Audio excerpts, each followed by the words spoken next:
সুপ্রিয় শিক্ষার্থী বন্ধুরা, সালামু আলাইকুম। আমি তোমাদের সাথে আছি মোহাম্মদ আসাদুজ্জামান শান্ত। আমরা আলোচনা করছিলাম চ্যাপ্টার 3 এবং আমাদের অলরেডি চ্যাপ্টার 3.3 শেষ হয়েছে। তো আজকে আমরা চ্যাপ্টার 3.4 দিয়ে শুরু করব। তো চ্যাপ্টার 3.4 সেটা হচ্ছে গিয়ে ভাগশেষ উপপাদ্য বা রিমাইন্ডার থিওরাম নিয়ে। তো ভাগশেষ উপপাদ্য কি এই সম্পর্কে হয়তো তোমরা কিছু হয়তো জেনেছো, বাট আজকে আমি একটু ডিটেলসে আলোচনা করতে যাচ্ছি, কারণ এইটা হচ্ছে অনেক ইন্টারেস্টিং একটা টপিক এবং অনেক মজার একটা টপিক। সো আশা করি এই বেসিকটা বুঝতে পারলে তোমাদের অনেকগুলো ম্যাথ খুব ইজিলি তোমার সমাধান করতে পারবে এবং তোমাদের আশা করি ভালো লাগবে আজকের লেকচারটা। তো ভাগের কথা যদি বলতে হয় তাহলে সেক্ষেত্রে আমরা সবাই একটা ছোটবেলা একটা সূত্র পড়েছিলাম, ভাজক ভাজ্য কি কি যেন পড়েছিলাম, মনে আছে কিনা জানি না তোমাদের। তবে এরকম একটা সূত্র ছিল যে ভাজ্য ইকুয়াল টু ভাজক ইন্টু ভাগফল প্লাস ভাগশেষ। তো এইটা একটা সূত্র। তো এটা যদি আমি একটু নিউমেরিক্যালি দেখাতে চাই, সে ফর এক্সাম্পল আমরা 6 কে 5 দিয়ে যদি ভাগ করি, তাহলে এক্ষেত্রে আমাদের ভাজক হচ্ছে গিয়ে 5, আর আমরা যাকে ভাগ করব সে হচ্ছে ভাজ্য। ভাজ্য হচ্ছে গিয়ে 6, আর হচ্ছে আমাদের এখানে ভাগফলটা হয় হচ্ছে 1, আর আমাদের ভাগশেষটা হয় হচ্ছে গিয়ে 1। তাহলে আমরা যদি এটাকে যদি এই সূত্র অনুসারে বসাতে চাই, তাহলে সেক্ষেত্রে ভাজ্য সমান 6 আমরা দেখতে পাচ্ছি, তার ভাজক সমান কত? ভাজক সমান 5, অনুরূপভাবে ভাগফল হচ্ছে 1 প্লাস ভাগশেষ হচ্ছে 1, তাহলে আমরা কিন্তু 6ই পাচ্ছি। তাহলে আমাদের এই সূত্রটা কিন্তু ঠিক আছে। তো এবার আমরা এই জিনিসগুলোকে, আমরা তো ছোটবেলায় আমরা ভাজক ভাজ্য ভাগফল ভাগশেষ এভাবে জেনেছি, বাট আমরা এখন এগুলোকে ফাংশনের মাধ্যমে, কোনো একটা ভেরিয়েবলের মাধ্যমে রিপ্রেজেন্ট করার চেষ্টা করব। তো এই জন্য আমরা এখানে যে ভাজ্যটা রয়েছে সেই ভাজ্যটাকে আমরা কোনো একটা ফাংশন বা বহুপদীর সাথে তুলনা করব, যেটা হচ্ছে ফাংশন অফ এক্স। তো এই ফাংশন অফ এক্সটা হতে পারে একটা কি, একটা বহুপদী হতে পারে। বহুপদী বলতে বোঝাচ্ছি আমি, say for example 2x⁵ plus plus 5x² plus 6, এরকম টাইপের কোনো একটা বহুপদী হতে পারে। তারপর হচ্ছে ভাগফল। ভাগফলটা হচ্ছে গিয়ে কোন একটা সংখ্যা হবে, ভাগফলটা কোন একটা সংখ্যা হবে। আর এবং সংখ্যাটা হচ্ছে কি, সংখ্যাটা হচ্ছে এখানে দেখতে পাচ্ছি 1। বাট যদি আলটিমেটলি আমরা এটাকে চলকের মাধ্যমে রিপ্রেজেন্ট করতে চাই, তাহলে সেক্ষেত্রে ভাগফলটাও কি হবে, ভাগফলটাও একটা বহুপদী হবে। ভাগফলটাও বহুপদী হবে যদি তোমরা হচ্ছে বহুপদীকে ভাগ করো, আর যদি কোনো সংখ্যাকে ভাগ করো তাহলে সংখ্যাই ভাগফল পাবা। তো বহুপদী গেল। আর আমাদের ভাগশেষ যেটা, সেটা ভাগশেষটা হচ্ছে অলওয়েজ একটা কি নাম্বার হবে, অলওয়েজ একটা নাম্বার হবে। আর আমাদের ভাজকটা সেটা হচ্ছে কি একটা উৎপাদক হবে। এটা হচ্ছে কি আমাদের এক্স মাইনাস একটা উৎপাদক। তো এক্স মাইনাস এটা কখন উৎপাদক হবে আর কখন উৎপাদক হবে না, এটা তোমরা পরে জানবো। বাট আগে আমরা যে জিনিসগুলো আমরা এখানে জানলাম, যে আমাদের ভাজ্যটা এখানে হচ্ছে একটা বহুপদী, আমাদের ভাগফলটা হচ্ছে একটা বহুপদী, আমাদের যে হচ্ছে ভাজক, সে ভাজকটা হচ্ছে গিয়ে একটা এক্স মাইনাস, এটাও কিন্তু একটা বহুপদী বলা যায়। বাট আমরা এটাকে বলবো যে এটা কি উৎপাদক নাকি উৎপাদক না, সেটা একটা চিন্তার বিষয়। আর ভাগশেষটা অলওয়েজ একটা সংখ্যা হবে। আচ্ছা, তো মোটামুটি ভাবে এগুলো যদি আমরা বুঝতে পারি, তাহলে সেক্ষেত্রে আমরা একটা সূত্র জানবো এখন, যেটা হচ্ছে গিয়ে ভাগশেষ উপপাদ্য নামে পরিচিত। তো এই সূত্রটা হচ্ছে কি এটা, যে আমরা যদি ফাংশন অফ এক্স কে এক্স মাইনাস এ দ্বারা ভাগ করি, তাহলে ভাগশেষটা আমরা পাবো হচ্ছে H of function of A. তো এই সূত্র হচ্ছে ভাগশেষ উপপাদ্য নামে পরিচিত। তো আমি যদি জিনিসটাকে একটু ব্যাপারটাকে একটু ভেঙে বলি, তাহলে সেক্ষেত্রে ফাংশন অফ এক্সটা ছিল হচ্ছে একটা ভাজ্য, যেটাকে আমরা ভাজক দ্বারা ভাগ করবো, that is x minus A দ্বারা ভাগ করব। ভাগফল করা মানে ভাগ করার পরে আমরা অবশ্যই এটা ভাগশেষ পাবো, হতে পারে সেটা 0, হতে পারে যে কোনো একটা নাম্বার, রাইট? তো আমরা ভাজ্যকে ভাজক দ্বারা ভাগ করার পরে আমরা যে ভাগশেষটা পাবো, সেই ভাগশেষটা আমরা ভাগ না করেই জানতে পারি।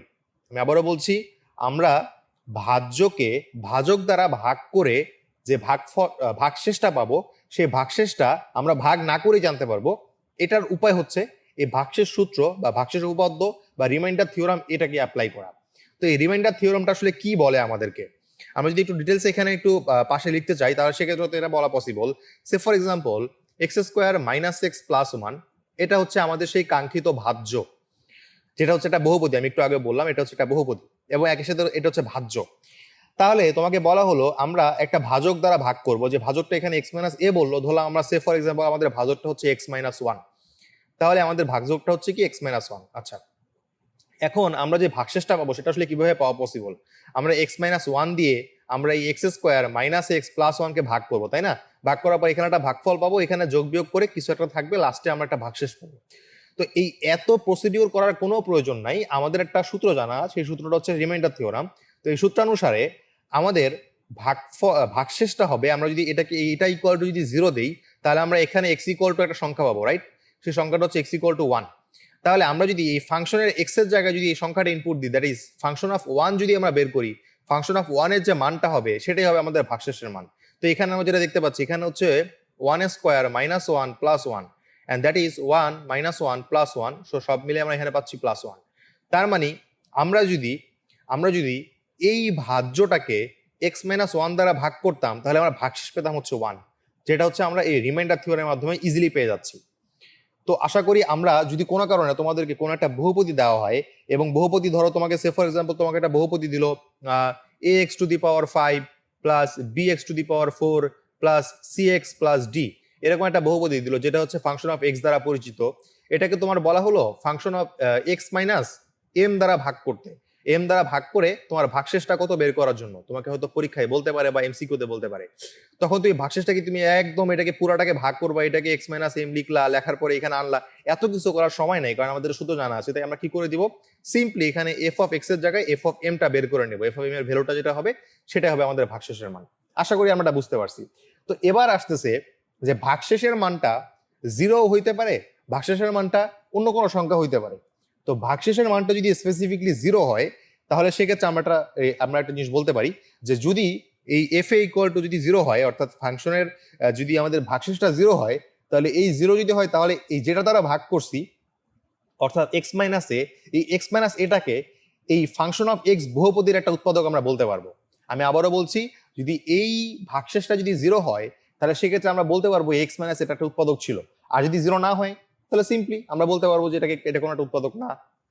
তাহলে এটা আসলে আমরা কেন উৎপাদক বিশ্লেষণ অধ্যায়ে আমরা ভাগশেষ উপপাদ্য পড়তেছি, আশা করি এটা আমরা ক্লিয়ার করতে পারছি যে উৎপাদক বিশ্লেষণ করার জন্য বা উৎপাদক খুঁজে পাওয়ার জন্য আমাদের এই ভাগশেষ উপপাদ্যটা অনেক বেশি জরুরি। তো হয়তো তোমাদের এখনো এটা ভাষা মাথায় থাকতে পারে, আমরা কয়েকটা এক্সাম্পল দেখলে এটা খুব বেশি ক্লিয়ার হয়ে যাবে। আশা করি আমরা এই স্লাইডটা সবকিছু বুঝতে পারছি, কারণ এই স্লাইডটা যদি না বুঝো পরবর্তী পৃষ্ঠায় যেয়ে কোনো লাভ নেই। আমি একেবারে সিম্পলি আবারও বলছি, আমরা একটা সূত্র জানলাম, সূত্রটা হচ্ছে ভাজ্য ইকুয়াল টু ভাজক ইন্টু ভাগফল প্লাস ভাগশেষ। এখানে ভাজ্যটাকে আমরা একটা বহুপদী বলবো, ভাজকটাকেও আমরা ওই এক্স মাইনাস এ দ্বারা সূচিত করি, যেটা দিয়ে আমরা ভাগ করব, আর ভাগফলটা যেটা পাবো সেটাও একটা বহুপদী হবে, আর ভাগশেষটা একটা সংখ্যা হবে। তো সেক্ষেত্রে আমাদের ভাগ করার প্রয়োজন নাই যদি আমরা ভাগশেষ জানতে চাই, অর্থাৎ কোনো একটা ভাজ্যকে ভাগ করার ফলে আমরা যে ভাগশেষটা পাবো সেটা জানার জন্য কোনো ধরনের কোনো ধরনের ভাগ করার দরকার নেই। আমাদের একটা সূত্র জানা আছে, সূত্রটা হচ্ছে রিমাইন্ডার থিওরাম। তো এই রিমাইন্ডার থিওরাম অনুসারে ফাংশন অফ এর ভ্যালুটাই হচ্ছে আমাদের ভাগশেষ হবে। আর এই ফাংশন অফ এর মাত্রা যদি 0 হয় কোনো কারণে, তাহলে আমরা বলবো এই এক্স মাইনাস এটা এই ফাংশন অফ এক্স এর একটা উৎপাদক হবে। তো চলো আমরা পরের পৃষ্ঠায় চলে যাচ্ছি, একটা ম্যাথ দেখবো আমরা এখন। এটাকে উৎপাদকে বিশ্লেষণ করতে বললো। তো এখন আমরা যেটা জানি এটা একটা বহুপদী, ফাংশন অফ এক্সটাকে একটা বহুপদী হিসেবে বিবেচনা করলাম, যেটা হচ্ছে আমাদের একটা ভাজ্য। তো এখন আমাদের এখানে একটা জিনিস বিষয় যে আমরা হচ্ছে এখানে চেক করব, আমরা এখানে ফাংশন অফ এক্স এর জায়গায় ফাংশন অফ 1 2 3 4 এভাবে দিয়ে অনেক কিছু দিয়ে চেক করবো যে কোন ফাংশনের কোন ভ্যালুর জন্য এই পুরো ভাগশেষটা 0 আসে। কারণ আমরা জানতাম যে আমরা এখানে যত সংখ্যা দিয়ে আমরা এখানে ধরলাম আমি এটাকে x - 2 দ্বারা ভাগ করতেছি। তো x - 2 দ্বারা যদি ভাগ করি, এটাকে যদি ভাগ করি, তাহলে সেক্ষেত্রে আমরা যে ভাগশেষটা পাবো সেটা হচ্ছে ফাংশন অফ 2 এর সমান। তো আমরা যদি ফাংশন অফ 2 বলতে পারি যে ফাংশন অফ 2 এর মানটা 0 আসতেছে, তাহলে আমরা বলতে পারবো কিন্তু যে ফাংশন অফ এক্স এর একটা উৎপাদক হচ্ছে x - 2। যদি কোনো কারণে যদি 0 না আসে তাহলে আমরা বলবো না যে এটা হচ্ছে একটা উৎপাদক, এটা আমাদের একটা উৎপাদক না, আমরা ধরে নেব।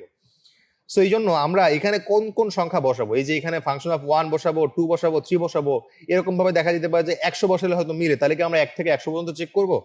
আসলে ব্যাপারটা তা না। এখানে আমরা যে সংখ্যাটা দেখতে পাচ্ছি এই যে 6, এই 6 এর উৎপাদকগুলো হচ্ছে আমরা যদি বলি 1 2 3 এগুলো হচ্ছে 6 এর উৎপাদক, তাই না? তো এই 6 এর উৎপাদকগুলোর প্লাস মাইনাস ভাষণটা, অর্থাৎ +-1 +-2 +-3 এগুলো হচ্ছে আমরা হচ্ছে বসাবো, এই উৎপাদকের জায়গায় হচ্ছে বসাবো। অর্থাৎ এই +1 একবার বসাবো, +2 একবার বসাবো, +3 একবার বসাবো, -1 একবার বসাবো, -2 একবার বসাবো, -3 একবার বসাবো। তো দেখবো এগুলোর ভিতর থেকে ঘুরিয়ে ফিরিয়ে কোনোটা সময় 0 হয়ে গেছে। তো একটা যদি উৎপাদক আমরা ফাইন্ড আউট করতে পারি তাহলে বাকিটা করা খুব সহজ হয়ে যাবে। তো এই জন্য আমরা চলো এখন ফাইন্ড আউট করার চেষ্টা করি। তো আমরা যদি এখানে x এর ভ্যালু যদি 1 বসিয়ে দেখি, তাহলে সেক্ষেত্রে দেখো তো ফাংশন অফ x এর ভ্যালু যদি বসিয়ে দেখি, তাহলে 1 বসালে 1 -1 -6, তাহলে এখানে কি 0 আসে? এখানে আসে হচ্ছে তোমার কত আসে? এখানে আসে এখানে আসে হচ্ছে -6 আসে। তার মানে কিন্তু আমরা ফাংশন অফ 1 বসালে আমরা কিন্তু 0 পাচ্ছি না। এরপর যদি আমরা ফাংশন অফ -1 বসাই তাহলে দেখো কি পাচ্ছি, আমরা পাচ্ছি -1 +1 -1 +1 -6 পাচ্ছি আমরা। তাহলে দেখো আমরা যদি ফাংশন অফ -1 বসাই তাও কিন্তু আমরা 0 পাচ্ছি না। তাহলে এবার যদি আমরা ফাংশন অফ 2 বসাই তাহলে কত হয় দেখো তো, ফাংশন অফ 2 বসাই তাহলে আমরা যদি একটু খেয়াল করি, আমরা যদি হচ্ছে যে এখানে 2 কিউব লিখি, 2 কিউব মানে 8, তারপর হচ্ছে -2 আর -6, তাহলে দেখো আমরা কিন্তু এখানে পাচ্ছি 8 - 8 = হচ্ছে 0 পাচ্ছি। তাহলে আমরা যদি ফাংশন অফ 2 বসাই তাহলে আমরা 0 পাচ্ছিলাম। তাহলে আমরা অবশ্যই বলতে পারি যে ফাংশন অফ 2 বসালে যদি 0 আসে তার মানে ফাংশন অফ 2 এর জন্য আমরা পাচ্ছি x-2। তো এই x-2টা হয়ে যাবে কি একটা উৎপাদক হবে। তাহলে আমরা একটা উৎপাদক ফাইন্ড আউট করতে পারলাম। আচ্ছা, সো এখন আমরা হচ্ছে এটা আমরা বসিয়ে দেখলাম 0, সো এটা আমরা ফাইনালি বলবো আমাদের হচ্ছে x-2টা হচ্ছে ফাংশন অফ x এর একটা উৎপাদক হবে। এটুকু আমরা বুঝতে পারলাম আশা করি। এবার আমরা এটা লিখলাম, লেখার পরে আমরা এখানের এই লাইনটা গ্যাপ দিব, অর্থাৎ সেকেন্ড লাইনটা পরে লিখবো, আগে আমরা থার্ড লাইনটা লিখবো। এখানে থার্ড লাইনটাতে আমরা x-2 যদি একটা উৎপাদক লিখে নিলাম, তো x-2 এর সাথে কত গুণ করলে x³ পাওয়া যায় দেখো তো। x-2 এর সাথে যদি আমরা x² গুণ করি তাহলে কিন্তু আমরা x³ পাই। তো এই জন্য আমরা x² দিয়ে x কে গুণ করলে x³ পাচ্ছি। পরবর্তীতে যদি x² দিয়ে আমরা যদি -2 কে গুণ করি তাহলে -2x² পাই। কিন্তু একটু খেয়াল করে দেখো, আমাদের এখানে কিন্তু কোনো x² এর টার্ম ছিল না। তার মানে এটা গুণ দেওয়ার মাধ্যমে আমাদের কিন্তু এক্সট্রা করে একটা -2x² চলে আসছে। তো এই -2x² যেহেতু চলে আসছে, এটাকে ব্যালেন্স করার জন্য আমরা +2x² নিয়ে নিলাম। ওকে, +2x² নিলাম। এখন দেখো, এখন আমরা আবার x-2 নিলাম, নেওয়ার পরে আমরা x-2 এর সাথে কত গুণ করলে 2x² পাওয়া যায়? আমরা +2x গুণ করলে 2x² পাবো। সো আমরা +2x × x দিয়ে +2x² পেয়ে গেলাম, তার মানে এটা ব্যালেন্স হয়ে গেল। কিন্তু আমরা যদি +2x দিয়ে যদি -2 কে যদি আমরা +2x দিয়ে যদি -2 কে গুণ করি তাহলে আমরা পাচ্ছি -4x। তাহলে এই যে -4xটা পাচ্ছি, আমাদের এখানে আগে থেকে ছিল -x, তাহলে আমরা এক্সট্রা করে কত নিছি? এক্সট্রা করে -3x নিছি। তো এটাকে ব্যালেন্স করার জন্য আমরা +3x করে দিলাম। তো এরপরে আমরা আবার x-2 নিলাম, নেওয়ার পরে এই 3x কে ব্যালেন্স করার জন্য আমরা এখানে 3 দিয়ে গুণ করলেই কিন্তু হয়ে যাচ্ছে। তার মানে 3 দিয়ে x কে গুণ করলে 3x, আর +3 দিয়ে -2 কে গুণ করলে -6। তাহলে কিন্তু আমাদের এটা পুরোটা ব্যালেন্স হয়ে গেল। আমরা আশা করি এই জিনিসটা বুঝতে পারছি কিভাবে ব্যালেন্স করতে হয়। এবার আমরা যে কাজটা করবো, আমরা এবার এই প্রত্যেকটা থেকে x-2 কে কমন নিয়ে ফেলবো। তো x-2 কে কমন নিলে আমরা পাচ্ছি x² + 2x + 3। সো এইটাকে আর উৎপাদকে বিশ্লেষণ করা যায় না, অর্থাৎ এই টার্মটাকে আমরা মিডল টার্ম ফ্যাক্টর করতে পারি না। যেহেতু এটাকে মিডল টার্ম ফ্যাক্টর করতে পারি না, তাই এখানে হচ্ছে আমাদের উত্তর হয়ে যাবে। এবার আমরা আরেকটা ম্যাথ দেখি। আমাদের এই ম্যাথটাতে বলেছে কি যে x³ - 3xy² + 2y³ এবং x² + xy - 2y² কে উৎপাদকে বিশ্লেষণ করো। তো খুবই সহজ এটা। আমরা এখানে দেখতে পাচ্ছি এখানে x চলক আর y কে আমরা ধ্রুবক বিবেচনা করি। আমরা ধরলাম এখানে পুরো বহুপদীটাতে x টা হচ্ছে চলক আর y টা হচ্ছে ধ্রুবক। তো x যদি চলক হয়, y যদি ধ্রুবক হয়, তাহলে সেক্ষেত্রে প্রদত্ত রাশিকে x এর বহুপদী যদি আমরা বিবেচনা করি, তাহলে আমরা বলতে পারি যে function of x = x³ - 3xy² + 2y³। এখন আমরা সবাই জানি যে আমাদের যে ধ্রুবক টার্মটা থাকে, সেই ধ্রুবক টার্মটার উৎপাদকগুলো আমরা বসানোর চেষ্টা করি। তাই আমরা যদি একটু খেয়াল করি, আমাদের এখানে ধ্রুবক টার্ম হচ্ছে 2y³। 2y³ এর উৎপাদক কি হতে পারে? 1 হতে পারে, 2y³ হতে পারে, তারপরে 2 হতে পারে, y³ হতে পারে, তারপর হচ্ছে গিয়ে আমরা এখানে লিখতে পারি হচ্ছে y হতে পারে, 2y² হতে পারে, এরকম অনেক কিছু হতে পারে। তো আসলে এত কিছু তোমাদের আসলে একটু মনে মনে তোমরা ক্যালকুলেট করে দেখবা যে কোনটার জন্য মিলে যাচ্ছে। তো আমি এখান থেকে দেখতে পাচ্ছি যে y কে যদি আমরা এখানে বসাই, ফাংশন অফ x এর জায়গায় যদি y বসাই তাহলে মিলে যায়। দেখো, ফাংশন অফ y যদি বসাই তাহলে সেক্ষেত্রে y³ - 3y × y² + 2y³। So finally এখান থেকে পাচ্ছি 3y³ - 3y³। তার মানে ফাংশন অফ y এর জন্য আমরা পাচ্ছি হচ্ছে 0। ফাংশন অফ y এর জন্য আমরা 0 পাচ্ছি। তার মানে আমরা বলতে পারি যে x = y এর জন্য আমরা 0 যেহেতু পাই, তার মানে x - y টা হবে এই ফাংশন অফ x এর একটা উৎপাদক। সেজন্য আমি বললাম x - y টা হবে ফাংশন অফ x এর একটা উৎপাদক। সো এবার আমরা যেটা করব, আমরা হচ্ছে সেকেন্ড লাইনটা পরে লিখবো, আগে আমরা থার্ড লাইনটা লিখবো। আগে আমরা থার্ড লাইনটাতে x - y টা লিখে নিলাম। লেখার পরে আমাদের হচ্ছে x - y কে কত দিয়ে গুণ করলে x³ আসে? x² দিয়ে গুণ করলে। তাই আমরা x² দিয়ে x কে গুণ করে x³ লিখলাম, আর x² কে -y দিয়ে গুণ করে x² y লিখলাম আর কি। সো পরবর্তীতে যদি আমরা এই টার্মগুলোকে যদি একটু ব্যালেন্স করি, এই টার্মগুলোকে ব্যালেন্স করলে আমরা এটা পেয়ে যাবো আর কি। সো এটা আমি আগের মতো দেখাচ্ছি, তাই আমি এটা ভেঙে দেখালাম না, কারণ অনেকগুলো এক্সাম্পল বাকি আছে। সো এখানে পরবর্তীতে আমরা x - y আর x - y টাকে যদি হচ্ছে প্রত্যেকটা x - y যদি কমন নেই, তাহলে সেক্ষেত্রে আমরা পেয়ে যাবো x² + xy - 2y²। তাহলে সেক্ষেত্রে এই পর্যন্ত হচ্ছে আমাদের উত্তর হবে যদি এটাকে উৎপাদকে বিশ্লেষণ করা না যায়। সো আবার আমাদের আরেকটা ম্যাথ দেওয়া ছিল কি যে gx = x² + xy - 2y²। Same এটা ক্ষেত্রে আমরা যদি gx = এটা ধরে নিব, gx না, এখানে আসলে gy বসবে আর কি, gy। সো যদি এখানে আমরা y বসাই তাহলে আমরা দেখতে পাচ্ছি y² + y² - 2y²। সো এটাকে ফাইনালি 0 পাচ্ছি। তার মানে এখানে আমরা দেখতে পাচ্ছি যে x - y টা gx এর একটা উৎপাদক হবে। সেই জন্য আমরা x² + xy - 2y² লিখলাম। সো এখানে মাঝখানে লাইনটা বাদ দিয়ে থার্ড লাইনটাকে লিখবো, তারপরে x - y লিখলাম। লেখার পরে আমরা এখানে x দিয়ে x গুণ করলে x² হচ্ছে, এক্স দিয়ে মাইনাস এক্স গুণ করে মাইনাস এক্স ওয়াই, তো এখানে এটাকে ব্যালেন্স করলাম, তো পরবর্তীতে এইটাকে জাস্ট ব্যালেন্স করলে আমরা এরকম পেয়ে যাই। তো উভয় পক্ষ থেকে আমরা, মানে উভয় পক্ষ বলতে বোঝাচ্ছি দুটো টার্ম থেকে আমরা এক্স মাইনাস ওয়াই কমন যেতে পারে, so x minus y common নিলে আমরা পাচ্ছি x plus two y. So এটা হচ্ছে এখানে উত্তর হয়ে যাবে আমাদের। তো এরপরে g of a equal to a cube plus a square plus 10a minus a, এটাকে হচ্ছে গিয়ে আমাদের একটা মানে এটা এবং হচ্ছে আর একটা function of a is equal to a cube plus 9 plus a plus 1 whole cube. So আমরা ককে কি বলছে, যে কতে বলছে জি এ কে এ মাইনাস টু দ্বারা ভাগ করলে ভাগশেষ কত হবে তা নির্ণয় করো, আর খতে বলছে এটাকে উৎপাদকে বিশ্লেষণ করতে হবে। তো এটা আমরা একটু পরে আসতেছি, আগে হচ্ছে আমরা এটাকে দেখে নিই ক নাম্বারে। তো ক নাম্বারে যেটা দেওয়া আছে g a equal to a cube plus a square plus 10a plus a দেওয়া আছে। সো এ মাইনাস টু দ্বারা ভাগ করলে ভাগশেষ কত হবে আশা করি তোমরা সবাই জানো, যত দিয়ে ভাগ করতে বলবে ফাংশন অফ তত লিখতে হবে। তো এখানে যেহেতু জি এর ফাংশন, তার মানে জি অফ টু লিখলেই হয়ে যাবে। তো আমরা যদি জি অফ টু দিয়ে ভাগ করি তাহলে আমরা ভাগশেষ পেয়ে যাবো। তো জি অফ টু মানে হচ্ছে টু কিউব, জাস্ট এ এর জায়গায় টু বসিয়ে দিলাম। সো পরবর্তীটাকে যোগ বিয়োগ করলে আমরা ফাইনালি পেয়ে যাচ্ছি হচ্ছে 24। তার মানে ফাংশন অফ এ অর্থাৎ জি অফ এ কে এ মাইনাস টু দ্বারা ভাগ করলে আমরা পেয়ে যাবো হচ্ছে ভাগশেষ হিসেবে 24। সো এবার আমরা সেকেন্ড ম্যাথটা যাবো। এখানে একটা জিনিস একটু ভুল এসেছে, সেটা হচ্ছে যে এখানে +9 হবে না, এখানে আসলে -9 হবে। ওকে, সো আমরা এই বহুপদীটাকে আসলে একটু যদি সিম্পলিফাই করি, দেখি এখানে এ কিউব ছিল -9 প্লাস এটাকে যদি আমরা সূত্র করি তাহলে আমরা পাবো a cube plus 3a square plus 3a plus 1, তাহলে আমরা পাচ্ছি হচ্ছে আমরা এখানে পাচ্ছি 2a cube plus 3a square plus 3a minus 8। তো এইটা যে কথা আমাদের এইটাও কিন্তু একই কথা। তো এক্ষেত্রে আমরা যদি হচ্ছে এখানে এ ইকুয়াল টু যদি 1 বসাই তাহলে আমাদের এই জিনিসটা মিলে যাচ্ছে। দেখি আমরা এখানে মিলে কিনা, 2 প্লাস 3 প্লাস 3 মাইনাস 8, এই তিনটা মিলে 8 মাইনাস 8 সমান 0। ইয়েস, সো এ ইকুয়াল টু যদি আমরা 1 বসাই তাহলে বহুপদীর মান শূন্য হয়ে যায়। তার মানে অবশ্যই আমরা বলতে পারি যে a equal to 1, so a minus 1টা হবে হচ্ছে ফাংশন অফ এর একটা উৎপাদক। সেই জন্য আমরা লিখলাম এ মাইনাস 1টা বহুপদীর একটা উৎপাদক। এই জিনিসগুলো আমি মুছে দিচ্ছি। সো এবার আমরা যেটা করবো, আমরা হচ্ছে এটাকে সিম্পলি জাস্ট এভাবে লিখে দিলাম, এটাকে জাস্ট হচ্ছে লিখে দেওয়ার পরে আমরা ফাইনালি পাচ্ছি এটা। সো পরবর্তীতে আমরা যেটা করবো, আমরা হচ্ছে এখান থেকে হচ্ছে আমরা এটা করলাম। সো করার পর আছে এখানে একটা জিনিস আবার একটু ভুল এসেছে, সেটা হচ্ছে এখানে -8 হবে, এখানেও আলটিমেটলি আমাদের -8 হবে। সো ফাইনালি হচ্ছে আমরা এখান থেকে ফাইনালি যেটা পাবো সেটা হচ্ছে গিয়ে a-1 into 2a square plus 5a plus 8। So পরবর্তীতে যদি আমরা এখানে এটাকে মিডল টার্ম ফ্যাক্টর করতে চাই তাহলে সেক্ষেত্রে করবো, আদারওয়াইজ যদি করা না যায় তাহলে সেক্ষেত্রে এখানে উত্তর হয়ে যাবে।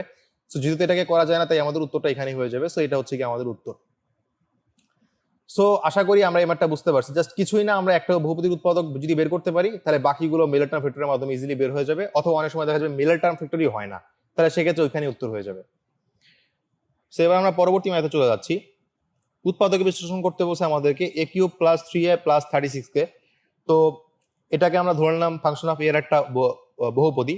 সো আমরা যদি ফাংশন অফ -3 লিখি তাহলে সেক্ষেত্রে আমরা পেয়ে যাচ্ছি এটার মান 0। তাহলে সেক্ষেত্রে আমরা বলতে পারি যে এ মাইনাস -3 অর্থাৎ এ প্লাস 3টা হয়ে যাবে হচ্ছে ফাংশন অফ এ এর একটা উৎপাদক। তো আমি বলেছিলাম যে এটাকে আসলে নির্ণয় করার সহজ একটা উপায় আছে, যে এ ইকুয়াল টু এখানে ফাংশন অফ যেটা ধরবো সেটা ইকুয়াল ধরবো। যদি 3 ধরতাম তাহলে হতো a-3, যেহেতু তোমার -3 তার মানে এ ইকুয়াল টু -3 ছিল, সো এই জন্য আমরা এখানে বলবো এ প্লাস 3 একটা উৎপাদক হবে, এই জন্য আমরা এখানে +3 ধরলাম। সো এ প্লাস 3টা হবে ফাংশন অফ এর একটা উৎপাদক। সো এবার আমরা হচ্ছে গিয়ে এটাকে হচ্ছে সেই অনুসারে আমরা প্রথম একটা লাইন গ্যাপ দিয়ে পরের লাইনটা লিখলাম। সো এখানে a+3 হলো, a+3 কে ব্যালেন্স করার জন্য আমরা এখানে a স্কোয়ার আনলাম। সো এখানে 3a স্কোয়ার চলে আসলো, বাট এখানে কোনো জায়গায় কোনো 3a স্কোয়ার টার্ম নাই, তো আমরা এখানে মাইনাস করে দিলাম -3a স্কোয়ার দিয়ে। আর এখানে পরবর্তীতে আমরা আবারও a+3 আনলাম, তো এখানে এটাকে ব্যালেন্স করার জন্য -3 দিয়ে গুণ করলাম। অনুরূপভাবে যদি হচ্ছে -3 দিয়ে 3 কে গুণ করি তাহলে -9a হয়, বাট এখানে আছে +3a, এটাকে ব্যালেন্স করার জন্য আমরা এখানে +12a আনলাম। তাই এখানে এটাকে ব্যালেন্স করার জন্য আবার এখানে আমরা a+3 নিলাম। তো এই 12a আনার জন্য আমরা এখানে 12 দিয়ে গুণ করলাম, অবশেষে আমরা 12 দিয়ে 3 কে গুণ করে 36 পেয়ে যাচ্ছি।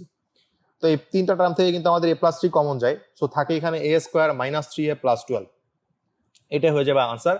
কারণ এটাকে তোমরা আর কোনো ধরনের উৎপাদক বিশ্লেষণ করতে পারবা না, অর্থাৎ a স্কোয়ার -3a + 12 কে আর হচ্ছে মিডল টার্ম ফ্যাক্টরে বিশ্লেষণ করা সম্ভব নয়।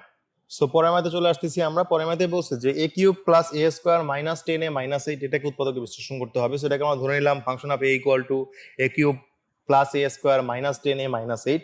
সো আমরা যদি এখানে -1 বসাই তাহলে আসলে আমাদের এখানে মিলে যায়। So function of -1 equal to আমরা এখানে এটার মানটা ভ্যালুটা বের করে দেখাবো যে আসলে 0 আসে কিনা। সো আমরা দেখতে পাচ্ছি এখানে +10 আর -10 10 ইকুয়াল টু 0 হয়ে যাবে। সো আমরা বলতে পারি যে a প্লাস 1টা হবে ফাংশন অফ এটার একটা উৎপাদক। সো পরবর্তীতে যদি হচ্ছে আমরা এখানে প্রদত্ত রাশিটাকে তুলে নিলাম, so a cube plus a square minus 10a minus 8, so একটা লাইন গ্যাপ দিয়ে আমরা থার্ড লাইন লিখবো। তো এবারে আমরা a প্লাস 1 এর সাথে যদি আমরা a স্কয়ার গুণ দেই তাহলে সেক্ষেত্রে a কিউব চলে আসে, আর a স্কয়ার দিয়ে 1 কে গুণ করলে a স্কয়ার, এখানেও a স্কয়ার ছিল, সেটা ব্যালেন্সড হয়ে গেল। পরবর্তীতে আমরা এখানে a প্লাস 1 আবার নিলাম, আর এখানে হচ্ছে আমরা এখানে যদি মাইনাস 2 দিয়ে গুণ করি তাহলে সেক্ষেত্রে মাইনাস 2a স্কয়ার আসে। সো ফাইনালি এটাকে আমরা একটু ব্যালেন্স করে নিলাম। সো আশা করি এটা ব্যালেন্স করতে তোমরা পারবা। সো আমরা এই তিনটা থেকে কিন্তু a প্লাস 1 কমন নিতে পারি। যদি a প্লাস 1 কমন যায় তাহলে হয় a square minus 2a minus 8। So পরবর্তীতে আমরা এখানে এটাকে মিডল টার্ম ফ্যাক্টর করব, a square minus 2a minus 8 কে যেহেতু এটা মিডল টার্ম ফ্যাক্টর করা যায়, তো মিডল টার্ম ফ্যাক্টর করলে আমরা পাই a square plus 2a minus 4a minus 8। So এরপরে আমরা হচ্ছে এটাকে এখান থেকে এই a স্কয়ার প্লাস 2a থেকে a কমন নিব। সো a কমন নিলে হয়ে যায় a প্লাস 2, আর এখান থেকে মাইনাস 4a কমন নিলে হয়ে যায় a প্লাস 2। সো এইখান থেকে আমরা a প্লাস 2 কমন নিব। সো পাচ্ছি এদিকে a মাইনাস 4। সো এই তিনটাই হবে হচ্ছে গিয়ে উত্তর। আশা করি আমরা এটা বুঝতে পারছি। সো এরপরে যে ম্যাথটা x cube minus x minus 24, এটাকে আমাদের হচ্ছে উৎপাদকে বিশ্লেষণ করতে হবে। সো আমরা ধরে নিচ্ছি F x is equal two x cube minus x minus 24। So আমরা যদি এটার মান 3 বসাই তাহলে সেক্ষেত্রে এটা 0 চলে আসে। তো 3 কিউব মাইনাস 3 মাইনাস 24, সো এখানে 27 মাইনাস 27 ইকুয়াল টু 0 চলে আসবে। সো আমরা বলতে পারি যে এক্স মাইনাস 3টা হচ্ছে এই ফাংশন অফ এক্স এর একটা উৎপাদক হবে, বা এই বহুপদীর একটা উৎপাদক হবে। সো আমাদের প্রদত্ত রাশি ছিল x cube minus x minus 24। একটা লাইন গ্যাপ দিয়ে আমরা আরেকটা লাইন লিখবো। সো এক্ষেত্রে আমরা দেখতে পাচ্ছি যে এক্স মাইনাস 3 কে গুণ করবো আমরা এক্স স্কোয়ার দিয়ে, সো আমরা এক্স কিউব পাই। এক্স স্কোয়ারকে মাইনাস 3 দিয়ে গুণ করলে মাইনাস 3 এক্স স্কোয়ার, বাট এখানে কোথাও মাইনাস 3 এক্স স্কোয়ার ছিল না, তাই আমরা এখানে প্লাস 3 এক্স স্কোয়ার নিয়েছি। এটাকে ব্যালেন্স করার জন্য আমরা আবার এক্স মাইনাস 3 নিলাম, এবং এই এক্স মাইনাস 3 কে আমরা 3x দিয়ে গুণ করলে 3x স্কোয়ার চলে আসে, আর 3x দিয়ে মাইনাস 3 কে গুণ করলে মাইনাস 9x চলে আসে। সো এটা এখানে ব্যালেন্স করার জন্য প্লাস 8x আনলাম, আর 8x কে ব্যালেন্স করার জন্য আমরা আবার এক্স মাইনাস 3 নিলাম, এবার 8 দিয়ে গুণ করলে ফাইনালি হয়ে যাচ্ছে মাইনাস 24। সো এবার এই তিনটা থেকে আমরা এক্স মাইনাস 3 কমন নিব। তো আমরা এদিকে পাচ্ছি x square plus 3x plus 8। So এবার আমরা পরবর্তীতে হচ্ছে এখানে আনসার লিখে দিব, কারণ এটাকে আমাদের আসলে পরবর্তীতে কোনো ধরনের উৎপাদকে বিশ্লেষণ করা আসলে যায় না। সো এবারে যেটা ম্যাথটা আছে সেটা হচ্ছে 2x two the power 4 minus 3x cube minus 3x minus 2, এটাকে উৎপাদকে বিশ্লেষণ করতে হবে। সো আমরা এটাকে ফাংশন অফ a হিসেবে ধরে নিলাম, ফাংশন অফ a বা ফাংশন অফ x ধরে নিলাম, যেটাই হোক। সো এখানে যদি আমরা 2 বসাই, ফাংশন অফ x এর জায়গায় যদি আমরা এখানে 2 বসাই, এখানে আসলে a হবে না, এখানে x হবে, function of x। So function of x এর জায়গায় যদি ফাংশন অফ 2 বসাই তাহলে আমরা পাই 2 into 2 two the power 4 minus 3 into 2 two the power 3 minus 3 into 2 minus 2। So আমরা এখানে ফাইনালি যেটা পাচ্ছি সেটা হচ্ছে গিয়ে 32 মাইনাস 32 ইকুয়াল টু হচ্ছে গিয়ে 0। সো আমরা বলতে পারি যে x মাইনাস 2 কিন্তু হচ্ছে এখানকার একটা উৎপাদক হবে। সো এবার আমরা যেটা করবো, আমরা হচ্ছে প্রদত্ত রাশিটাকে তুলে নিলাম, 2x two the power 4 minus 3x cube minus 3x minus 2। So এবার আমরা সেকেন্ড লাইন গ্যাপ দিয়ে থার্ড লাইনটা আগে লিখবো। থার্ড লাইনে আমরা আগে x মাইনাস 2 নিয়ে নেবো। সো এখানে আমাদের 2x কিউব দিয়ে গুণ করলে আমরা পাচ্ছি 2x টু দি পাওয়ার 4, আর এখানে 2x টু দি পাওয়ার 3 দিয়ে মাইনাস 2 কে গুণ করলে মাইনাস 4x কিউব পাচ্ছি, বাট এখানে ছিল মাইনাস 3x কিউব, একটা বেশি নিয়েছি তাই প্লাস করে দিয়েছি একটা। এটাকে ব্যালেন্স করার জন্য আমরা আবার x মাইনাস 2 নিয়েছি, এবং এটাকে ব্যালেন্স করার জন্য x স্কোয়ার দিয়ে গুণ করেছি। x স্কোয়ার দিয়ে x কে গুণ করলে x কিউব, x স্কোয়ার দিয়ে মাইনাস 2 কে গুণ করলে মাইনাস 2x স্কোয়ার। সো পরবর্তীতে আমরা এখানে দেখতে পাচ্ছি মাইনাস 2x স্কোয়ার যত কোনো টার্ম নাই, তাই আমরা প্লাস 2x স্কোয়ার দিয়ে ব্যালেন্স করে দিয়েছি। আর এই প্লাস 2x স্কোয়ারকে ব্যালেন্স করার জন্য আমরা আবার এখানে x মাইনাস 2 নিয়েছি, এবং এটার সাথে গুণ করেছি plus 2x। So plus 2x দিয়ে এটাকে গুণ করলে 2x স্কোয়ার, আর প্লাস 2x দিয়ে মাইনাস 2 কে গুণ করলে মাইনাস 4x, আর এখানে আছে মাইনাস 3x, তাই এটাকে ব্যালেন্স করার জন্য প্লাস x নিয়েছি, এটাকে ব্যালেন্স করার জন্য x মাইনাস 2 নিয়েছি, দ্যাটস ইট। সো এই চারটা জায়গা থেকে আমাদের x মাইনাস 2 কিন্তু কমন যাবে। সো x মাইনাস 2 কমন গেলে এদিকে থাকবে 2x two the power 3 plus x square plus 2x plus 1। So এই সামান্য জিনিসটা থাকে এখানে। এবার আমরা যদি এই দুইটা টার্ম থেকে যদি হচ্ছে গিয়ে আমরা এখান থেকে যদি হচ্ছে আমরা x স্কোয়ার কমন নেই, তাহলে দেখবো আমাদের একটা কিছু মিলে। এখান থেকে যদি x স্কোয়ার কমন নিই তাহলে আমরা পাই 2x প্লাস 1, আর এদিকে আমরা জাস্ট 2x প্লাস 1টাই ছিল। সো উভয়টা থেকে আমরা 2x প্লাস 1 কমন নিতে পারি। যদি 2x প্লাস 1 কমন যায় তাহলে সেক্ষেত্রে হয়ে যাবে x square plus 1। So finally এটা হয়ে যাবে আমাদের উত্তর। সো আশা করি এই ম্যাথটা আমরা বুঝতে পারছি। সর্বশেষ ম্যাথ আজকের সেটা হচ্ছে x to the power 6 minus x to the power 5 plus x to the power 4 minus x cube plus x square minus x, এটাকে উৎপাদকে বিশ্লেষণ করতে হবে। সো এটাকে যদি উৎপাদকে বিশ্লেষণ করতে চাই, আমাদের প্রদত্ত রাশিটা ছিল হচ্ছে এটা। সো এই রাশিটাকে হচ্ছে আমরা প্রথমত আমরা এখান থেকে x কমন নিব। আমরা এটাকে x কমন নিয়ে x to the power 5 minus x to the power 4, কারণ আমাদের কোনো কনস্ট্যান্ট নাম ছিল না এখানে, যদি আমরা এটাকে অ্যাজ ইউজুয়াল যদি রেখে দিতাম তাহলে আমরা দেখতে পাচ্ছি এখানে কোনো কনস্ট্যান্ট টার্ম নাই। তো কনস্ট্যান্ট টার্ম বের করার জন্য আমরা এখানে সিম্পলি কি করলাম, এক্স কমন নিলাম। তো এবার আমরা এটা পাচ্ছি। তো যদি আমরা এখানে এক্স এর ভ্যালু যদি কোনো কারণে 1 বসাই তাহলে কিন্তু সবগুলো 0 হয়ে যাবে। তো আমরা যদি এক্স এর ভ্যালুটা যদি হচ্ছে আমরা এই পুরোটাকে, এই পুরো এক্স টু দি পাওয়ার 5 থেকে শুরু করে এই পুরোটাকে আমরা ফাংশন অফ এক্স ধরে নিলাম। সো আমরা এখানে যদি এক্স ইকুয়াল টু 1 বসাই তাহলে কিন্তু আমরা ফাংশনের ভ্যালুটা 0 পাচ্ছি। সো আমরা বলতে পারি যে এক্স মাইনাস 1টা হবে হচ্ছে এই ফাংশনটার উৎপাদক। সো এই ফাংশনটার একটা উৎপাদক যদি হয় তাহলে সেক্ষেত্রে আমরা এটা ইকুয়াল টু এটা লিখে নিলাম। তো পরবর্তীতে আমরা এখানে এই এক্স মাইনাস 1 দিয়ে গুণ করে এটাকে ব্যালেন্স করলাম। সো ব্যালেন্স করলে আমরা যেটা পাচ্ছি x minus 1 into x two the power 4 plus x square plus 1 চলে আসে। সো আমরা যেটা করবো, আমরা ফাইনালি হচ্ছে এইটাকে হচ্ছে একটু সূত্র করার চেষ্টা করবো। এটাকে সূত্র করলে আমরা পাবো হচ্ছে এক্স স্কোয়ারের whole square plus 2 into x square plus 1 square. So extra করে একটা এক্স স্কোয়ার বেশি নিয়েছি, সো এই জন্য এটাকে মাইনাস এক্স স্কোয়ার করে দিলাম। আর এই মাঝখানে যে এক্স স্কোয়ার, এই পুরোটা সূত্র করলে হয়ে যাবে এক্স স্কোয়ার প্লাস 1 এর whole square. So x square plus 1 এর whole square minus x square, এটাকে যদি হচ্ছে আমরা a square plus b square যদি সূত্র করি তাহলে সেক্ষেত্রে আমরা পাবো x square plus 1 plus x আর x square plus 1 minus x চলে আসে। সো আমরা এখান থেকে একটু ব্যালেন্স করে লিখলে, একটু যদি সাজিয়ে লিখি তাহলে আমরা পাচ্ছি x minus 1 into x square plus 1 plus x, x square plus 1 minus x. So আমরা যেটা করবো, আমরা এবার ফাইনালি আগে আমাদের আরেকটা কিন্তু এক্স ছিল, সেই এক্সটা কিন্তু আমাদের এখানে বসিয়ে দিতে হবে। আমাদের হচ্ছে এই জায়গায় একটা এক্স ছিল আগে থেকে, সেই এক্সটা আমরা এখানে বসাই নেই, আমরা এখানে এক্সটা কিন্তু বসিয়ে দিতে হবে। কারণ এই যে পুরোটা ছিল, এই পুরোটা ছিল শুধুমাত্র x two the power 5 minus x two the power 4 plus x two the power 3 minus x square plus x minus 1 এই টার্মের জন্য। তো এই টার্মটার সাথে কিন্তু একটা মনে মনে এক্স গুণ ছিল, মনে মনে না মানে ওই পাশে কিন্তু একটা এক্স গুণ ছিল, যেটা কিন্তু আমরা ধরে নিয়েছি, মানে এখানে করার সময় মনে করেছি যে আমাদের সাথে আছে বাট আমরা দেইনি, সো এই জন্য এখানে আমাদের একটা এক্স গুণ হয়ে যাবে। সো আশা করি সোফার আমরা এই ম্যাথগুলো বুঝতে পেরেছি। একই টাইপের ম্যাথ ছিল, তোমরা হয়তো অনেক সময় বোর হতে পারো, বাট এই ম্যাথগুলো একই টাইপের এবং যদি একবার তুমি ম্যাথগুলোর মজা বুঝতে পারো তাহলে সেক্ষেত্রে তোমার করতে বেশিক্ষণ টাইম লাগবে না। সো বেসিক এই জিনিসগুলো আমাদের ছিল এই অধ্যায়ে 3.4-এ। তো তোমাদের এই অধ্যায়ে আমি আর কোনো এক্সারসাইজ দিলাম না, কারণ অনেকগুলো আমরা ম্যাথ করেছি অধ্যায় থেকে। আশা করি দ্যাটস এনাফ ফর 3.4। সো আজকে এই পর্যন্তই। আমরা পরবর্তী লেকচারে 3.5 নিয়ে আমাদের আলোচনা শুরু করব এবং মোস্ট ইম্পর্টেন্ট অধ্যায় 3.5 থেকে সৃজনশীল আসার জন্য। সো তোমরা সবাই সেই ক্লাসগুলো খুব মনোযোগ সহকারে করবে। তো আমরা পরবর্তী ক্লাসে আমাদের সাথে আবার দেখা হবে। তো ততদিন পর্যন্ত তোমরা ভালো থাকবে, সুস্থ থাকবে। ধন্যবাদ সবাইকে।